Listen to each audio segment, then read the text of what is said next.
Palak idli chat తయారు చేయడానికి కావలసిన పదార్థాలు: పాలక్ పేస్ట్ అరకప్పు, ముడి బియ్యం 1 కప్పు, మినపప్పు అరకప్పు, పెరుగు పావు కప్పు, ఉడికిన బంగాళాదుంపలు 2, క్యారెట్ తురుము 2 టేబుల్ స్పూన్లు, పచ్చిమిరపకాయ ముక్కలు 1 టేబుల్ స్పూను, నిమ్మరసం 1 టేబుల్ స్పూను, జీలకర్ర పొడి 1 టీ స్పూను, మెంతులు 1 టీ స్పూను, ఇంగువ పొడి కొద్దిగా, పసుపు కొద్దిగా, కొత్తిమీర కొద్దిగా, చాట్ మసాలా కొద్దిగా.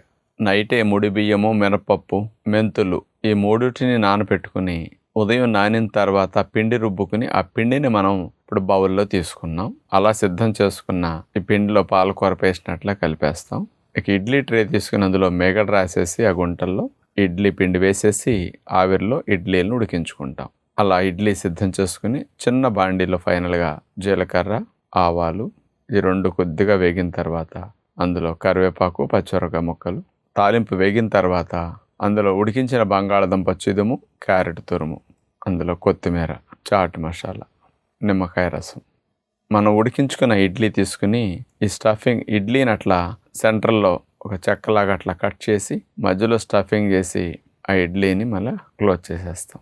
అలా సిద్ధం చేసుకున్న ఇడ్లీని ఒక పాత్రలో మేగడ రాసేసి అందులో పెట్టి 2 వైపులా మెల్లగా మేగడలో రోస్ట్ చేస్తాం. అలా సిద్ధం చేసుకున్న పాలక్ ఇడ్లీ పైన చాట్ సిద్ధం చేసుకున్నాం. కొద్దిగా ముక్కలుగా కట్ చేసేసి అందులో పెరుగు వేసేసి పైన జీలకర్ర పొడి, చాట్ మసాలా, మిరియాల పొడి, క్యారెట్ తురుము, పాలక్ ఇడ్లీ చాట్ సిద్ధమైంది.